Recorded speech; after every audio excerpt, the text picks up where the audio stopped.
An Australian, his wife and brother killed in an airstrike in southern Lebanon.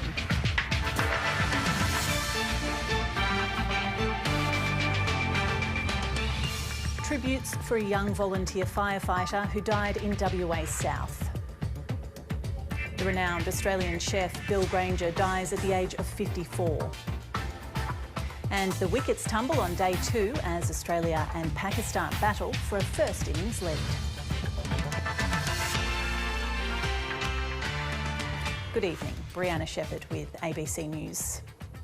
An Australian man, along with his wife and brother, have been killed by an airstrike in southern Lebanon.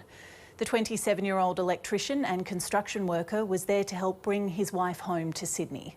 He's the first Australian to be killed in Lebanon in the current conflict.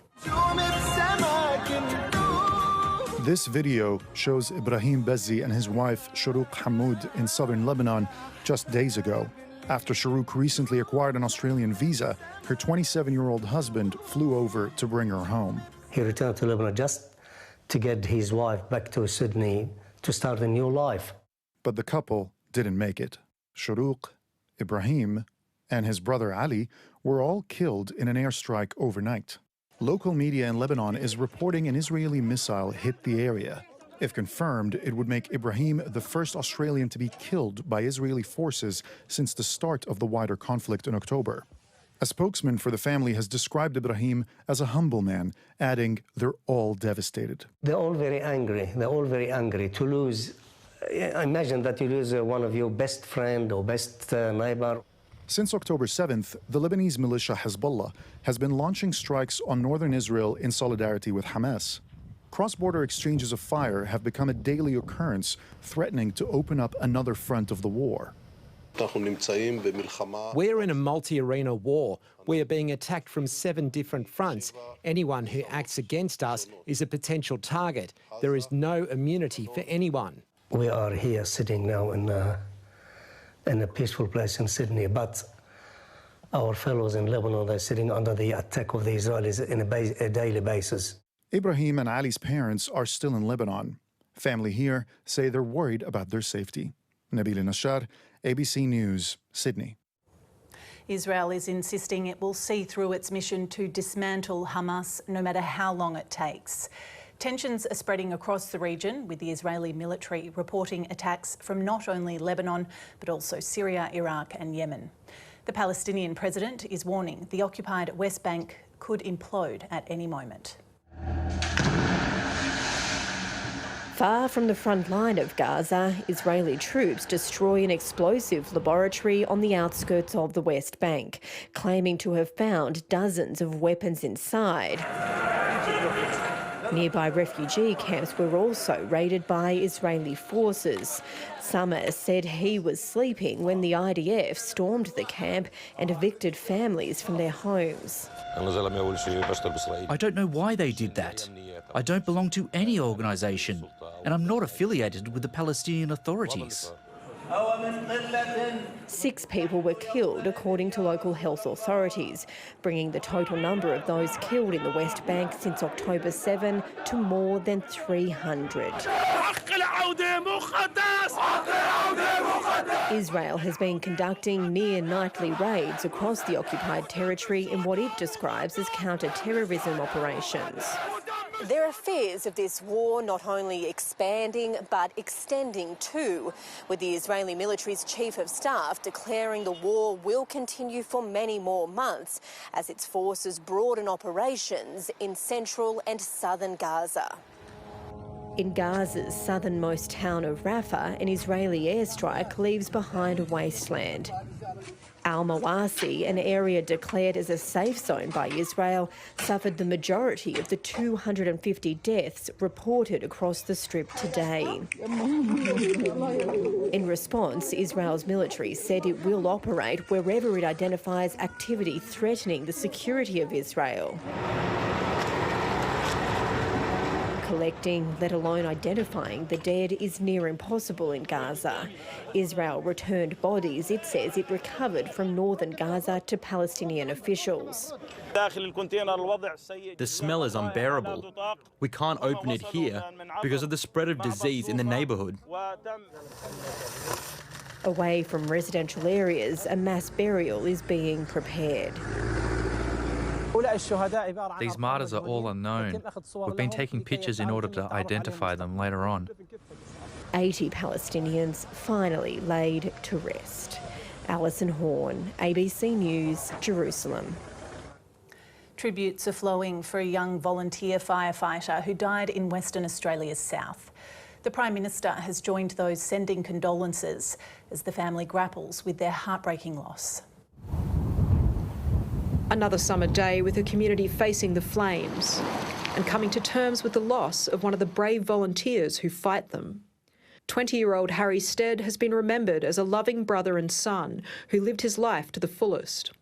His family issuing a heartfelt statement saying they are immensely proud of Harry and all that he achieved, and at 20 they thought it was just the beginning. Tributes have come from around the country, including Prime Minister Anthony Albanese, offering his deepest condolences to all those who knew and loved Harry Stead, who lost his life while helping a neighbour. The son of CBH Group Chair Simon Stead and an avid footballer, Harry's loss is being felt around the state. This is going to impact fairly massively against the community. The family is well known, well respected, and it certainly will impact the community as a whole. I can only imagine the difficult time that his colleagues and his family are going through currently. The fire, which has been burning since Boxing Day near Esperance in WA's south, has been downgraded, but the threat hasn't entirely passed. The way that the bush is out there as far as how dry it is, there would always be risk as flare-ups. It's not the first time this tiny community has lost loved ones to bushfire, with 4 people killed in one of the state's deadliest blazes north of Esperance in 2015. Rebecca Trigger, ABC News. A 30-year-old man has been charged with murdering a woman in Broome on Christmas Day. The 34-year-old woman was found at a home in Cable Beach with serious head injuries that evening and later died. Homicide Squad detectives flew to the Kimberley town to investigate and have now charged the man with her murder. Police say the 2 people knew each other. The man is due in the Broome Magistrates Court tomorrow. The wild weather that's lashed Australia's east coast through the Christmas period has now claimed 10 lives. Over the past 48 hours in Queensland, deadly storms have caused 7 deaths, including a child. 3 men have died after their annual Boxing Day boat trip turned to tragedy when the boat capsized off Brisbane's Moreton Bay with 11 friends on board. A 9-year-old girl has died after she was swept away in a flooded storm drain south of Brisbane overnight. Further north, near Noosa, the bodies of 2 women in their 40s were discovered in the Mary River. And a woman has died on the Gold Coast following a Christmas night tornado.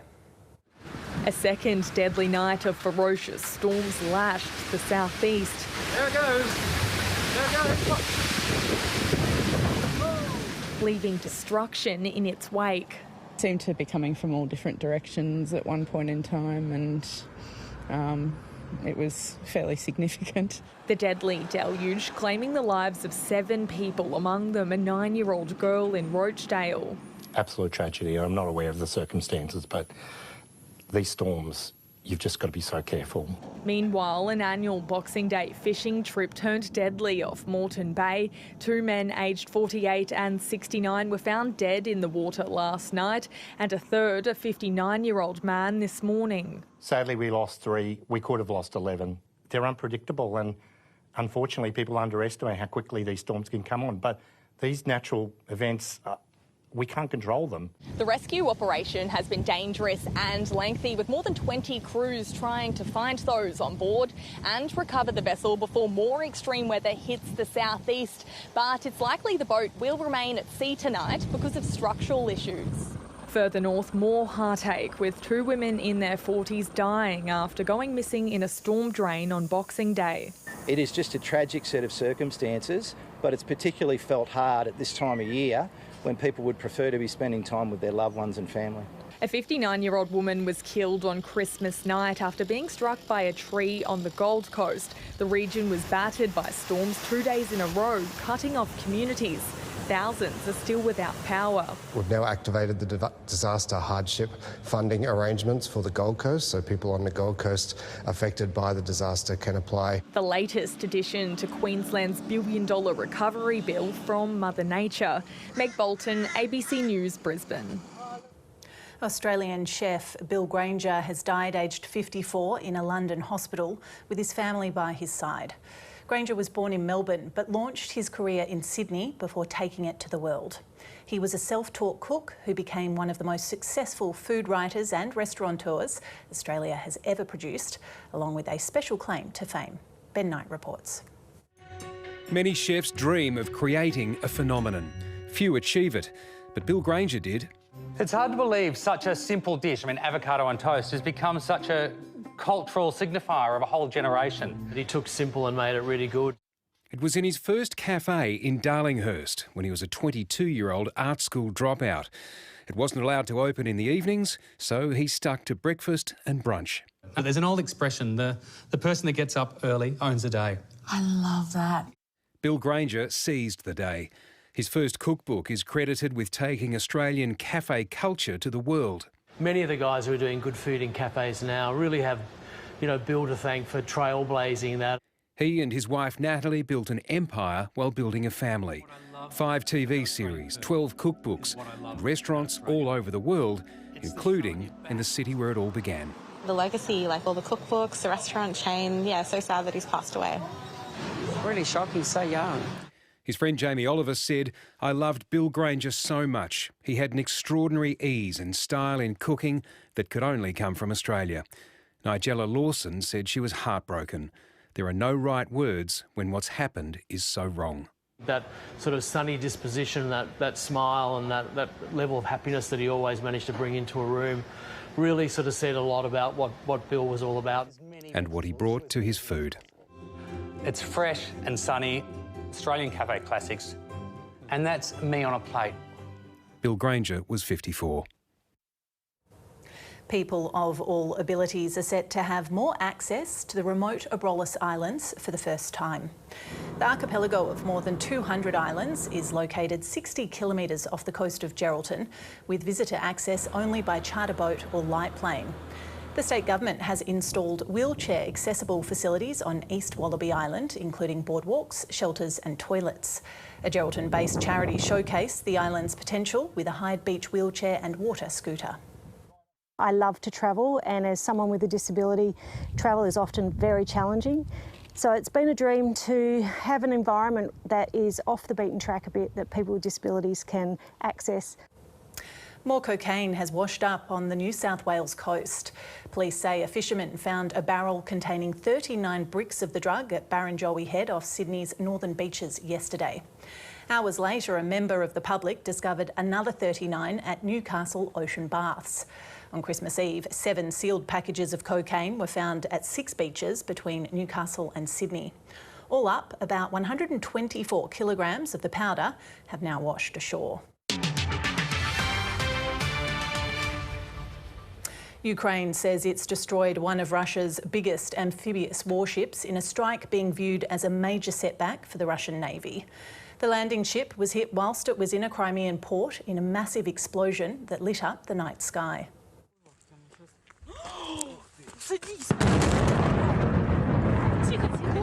In the dead of the night, Ukraine's Air Force strikes. This video captures the moment a Russian naval ship is hit by cruise missiles, sending a massive fireball into the air.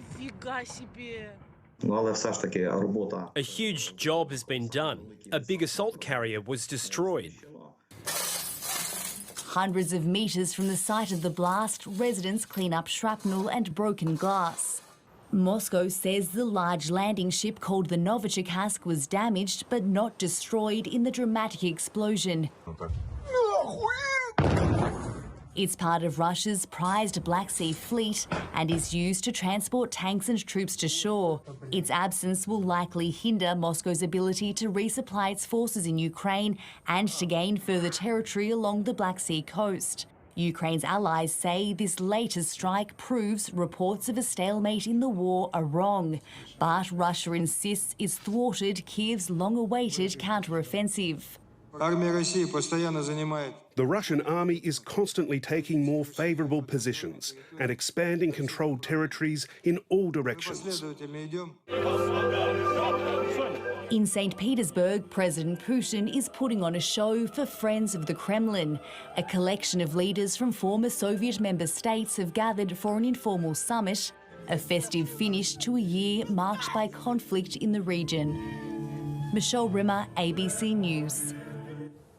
Australia is the hay fever capital of the world, with almost 1 in 5 suffering from the allergy. Experts predict those numbers will soar in coming years due to the impact of climate change as pollen seasons grow longer and more powerful. Daily life is no stroll in the park for allergy and asthma sufferer Caitlin Ross. My symptoms have gotten worse, especially in the last 5 or 6 years. It's been the most noticeable. Every year is a new unprecedented year. But experts say allergy seasons are becoming more severe. We're seeing flowering of certain types of plants becoming earlier in springtime. We're seeing that the pollen seasons are extending for longer. Researchers say people with allergies will have to endure more frequent bushfires and thunderstorm asthma events due to climate change. And more carbon dioxide in the air means pollen is becoming more potent. The amount of pollen produced per plant is also increased, particularly for grasses, at elevated levels of carbon dioxide.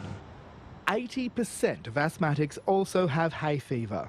Research from the peak body shows a clear trend. What we found was 91% of people with asthma are very concerned about the impacts of climate change. And what's more, 25% of people said they are already feeling the impacts on their health. For Caitlin Ross, it's hard to imagine her allergies getting any worse. To be told that I am already at that top end of the scale, to then have the prospect of it being worse than it already is, that's terrifying to me. The number of Australians who experience hay fever is forecast to grow by 70% by 2050, meaning millions more people will have to manage allergies of their own. Stephen Schubert, ABC News. Free diving, where people dive underwater to swim down as far as they can on a single breath, is enjoying a surge in popularity. And aside from the thrill, some divers are discovering taking the plunge comes with unexpected benefits to their mental health. On a sunny day in Perth, 200 metres offshore, these freediving trainees are learning how to rescue someone who's blacked out. When you're in the water, it's a matter of life and death. There's a number of inherent dangers. The biggest one is holding your breath too long until your oxygen levels drop too low. Point the toes down to the bottom. For almost a decade, this marine scientist turned freediver has been teaching people how to reach the ocean's depths safely. But her own journey wasn't smooth sailing. She became an instructor after her partner's death 13 years ago in a freediving accident. He passed out. As far as we were aware, he was found on the bottom and they brought him to the surface and he was not able to be resuscitated. Rising above the water with each powerful kick. She enrolled in a course not long after the tragedy as a way of honouring her late partner's legacy. There was a need to resolve the trauma in a way, and I think changing or feeling like I could help change the safety culture here was a driving force. Some of the training sessions she runs have a strong focus on mental health, while others are about learning the freediving basics. As soon as the water hits my face, I just start being relaxed. Instructors say factors like COVID-19 restrictions and social media have boosted the sport's popularity in recent years. And freedivers are using the skills they learn underwater to better their lives on the land as well. In order to complete their course, these freedivers must hold their breath for 90 seconds underwater, swim down to 10 metres, swim in a pool horizontally for 25 metres and perform a rescue. Helping the body to condition to those challenge states will mean that the brain itself will be less likely to go into some kind of fight or flight state. Oh, good. I guess a noisy world. Yeah, it's quite captivating. Diving down to look within. Kenneth Peng, ABC News. To sport now, and inspired bowling from captain Pat Cummins has given Australia the edge on day 2 of the second test against Pakistan at the MCG. Pakistan fought hard during the first 2 sessions before Cummins led by example with 3 wickets. Pakistan came out with a spring in its step and made an early breakthrough. Edged and taken. Marnus Labuschagne brought up a patient half-century while Mitch Marsh was in a hurry. He was waiting for it, didn't wait long, Mitchell Marsh, he knew it was coming. The tourists didn't allow Australia to build momentum thanks to an improved effort in the field. An absolute beauty here, Mohammad Rizwan. Marsh's aggressive approach brought about his undoing as Pakistan targeted Australia's captain. Oh, awkward. Very, very awkward. But the wayward visitors conceded 52 sundries. It's almost outrageous. The home team went down swinging and made 318. And that is a really good running catch out there. The Pakistani openers were living dangerously. It's a tough one. And Australia's greatest off-spinner wouldn't be denied. Got him! Nathan Lyon strikes! The crowd paid tribute to the late MCG favourite Shane Warne, but captain Shan Masood wasn't showing Lyon the same respect. Wow, that's good for the action. Abdullah Shafiq also made an impression. And that is a half-century for Abdullah Shafiq. Travis Head conducted the fans in the outer.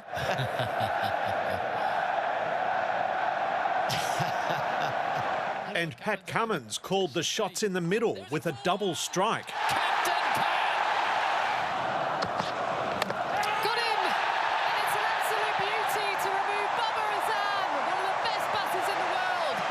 Masood fell for 54 as Lyon had the last laugh. He does come down, and it's led to his demise. The final session fight back was bearing fruit. Oh, it's a peach. It was good at the end there to get a few big wickets and felt like we're well into their order now. Pakistan ended the day 124 runs behind Australia with 4 wickets in hand. Duncan Huntsdale, ABC News.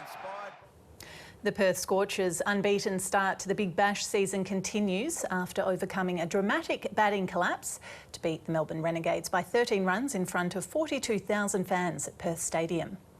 Batting first, the Scorchers fell to 2 for 4 before standing captain Aaron Hardie and wicketkeeper Josh Inglis put on 120 for the 3rd wicket. Perth looked like setting a big score until Hardie fell, losing its last 7 wickets for just 5 runs on the way to a total of 162. A half-century from Shaun Marsh had the Renegades on track for victory until they also collapsed, losing 5 for 20. The Scorchers remain in Perth to face the Adelaide Strikers next week. Supermaxis Ando Comanche and Law Connect are locked in a tactical arm wrestle off Tasmania's east coast as the Sydney to Hobart yacht race continues. Much of the fleet was battered by wild weather overnight, resulting in a raft of retirements. And with more rough weather on the way, it's set to be a tough slog to the finish. Blue skies and smooth sailing 1 minute, wet, wild and windy the next as the weather turned on the Sydney-Hobart fleet overnight. Yeah, we've had a little bit of everything. In fact, the wildest was like literally 180-degree wind shifts. Been pretty wild. Law Connect at the front of the pack in a one-on-one duel with fellow Maxi Comanche for line honours, both fighting the weather as well as each other. We're playing cat and mouse all night long. A tactical battle that's expected to continue right into the River Derwent. I think it was 7 seconds was the closest finish in the past. Imagine if we got that again. The 103-strong fleet was cut down to 94 as of this evening. Line honours contender Scallywag forced out of the race with a broken bowsprit, while the tiny two-hander Currawong also had to turn back after suffering damage. Rum Rebellion returned safely to Sydney too, but not without some overnight drama. Both crew members okay, despite a freak wind gust sending one overboard. A bit bruised and sore, and they're back in Sydney and drinking rum. Last night's light show was terrifying as it was awe-inspiring. And with a southerly change on its way, there's potentially more pain in store for the bulk of the fleet. There's strong winds because there's a low going coming through, so those are very strong winds. But on top of that, you have these electrical storms, and when they hit, they actually change the wind from the direction it's going. A slow crawl to Hobart for those still standing. And Chris Rowbottom is at the finish line at Constitution Dock, and he explains when we're expecting to see the first yacht cross the line. Briana, the official word out of the Cruising Yacht Club of Australia is that we can expect the first yacht over the line just after sunrise Hobart time. That's expected at about 5:30 Tasmanian time, so any time in that window from 5:30 to 6:30, perhaps as late as 7 a.m. Tasmanian time tomorrow. Now, we don't know which boat will be crowned Line Honours champion, but we do know it'll be one of Comanche or Law Connect, barring a disaster. They've been engaged in this tactical arm wrestle ever since leaving Sydney on Boxing Day, and that's continued all throughout today down the east coast of Tasmania and is expected to continue right into the mouth of the River Derwent in the early hours of the morning. There is a change in weather coming in the early hours of the morning. A southerly is going to begin to form. The two Supermaxis should beat the worst of it, but it might affect the middle and back of the Sydney-Hobart fleet. But Comanche and Law Connect still engaged in this really tough tactical battle off the east coast of Tasmania as we speak, and it will be one of those two boats crowned Line Honours champion for 2023. We're expecting the first boat early morning Tasmanian time, just after the sun rises here in Hobart. The Perth Wildcats have held off a fast-finishing Taipan side to record a 105-102 victory in Cairns. Three-time NBL MVP Bryce Cotton was again unstoppable for the visitors with 33 points. American import Bobby Clintman led the charge for Cairns with 24 points, but the Wildcats held on to cement second spot on the ladder. Perth's Christian Doolittle was named player of the match after scoring 17 points, a game-high 16 rebounds, along with a block and 2 steals. That bamboozles me to some degree, where we talk about all these other players in the league, about Defensive Player of the Year candidates, and this guy just quietly goes about his business every night. We're moving in the right direction defensively, and he's a huge part of it. Australia has started its United Cup tennis preparations with a trip to Rottnest Island ahead of the tournament start on Friday. The players arrived in Perth over the past few days and have practiced on Perth Arena ahead of their opening match against Great Britain. Number 1 men's player Alex de Minaur says playing in a team is a different challenge.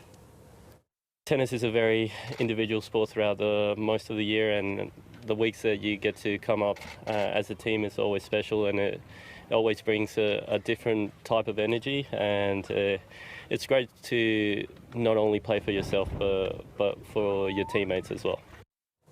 Taking a look at the weather now, and it was another cooler one for the city. Right now in town it's 23 degrees and humidity is 56%. Perth's minimum was 17.1 degrees, around 20 to 6 this morning, rising to a top of 25.8 just after 2 o'clock this afternoon. The state's coolest spot was Jarrawood, which recorded a minimum of 13 degrees, while in the north the state's highest maximum was 46, and that was reached at Marble Bar. To the satellite briefly, and cloud over the east of the state in a trough is causing showers and thunderstorms. Patchy cloud in the southeast is bringing a few showers. Skies are otherwise mostly clear with dry, hot winds and high pressure. A trough located over far eastern parts of the state is moving northeastwards into the interior as a new high pressure ridge develops to the south of the state, bringing south to southeasterly winds over southern parts. Taking a quick look around the country tomorrow, with troughs and lows expected to trigger showers and thunderstorms over the tropics, the interior, southern South Australia and east and northeast New South Wales. Heat will be drawn ahead of these troughs, leading to extreme heat in southeast Queensland. A front should trigger some showers in the southeast. Back to WA, and in the north, showers and thunderstorms over most of the Kimberley. Very hot over the Kimberley, East Pilbara, very hot over the interior and northern goldfields. Showers and thunderstorms over the interior and far eastern goldfields, extending into eastern Eucla with light showers or drizzle over southern coastal districts. In Perth tomorrow, mostly sunny, a top of 31 degrees after an overnight low of 17. Sunrise will be at 5:10, setting at 25 minutes past 7. And looking ahead, a partly cloudy top of 34 set for Friday, 35 for Saturday with cloud clearing, a top of 30 for New Year's Eve, and a sunny 30 degrees for New Year's Day. And that's ABC News for now. I'll be back with you tomorrow. In the meantime, you can stay up to date with ABC News Online, or you can catch the news anytime on ABC iView. It's been a pleasure having your company. Good night.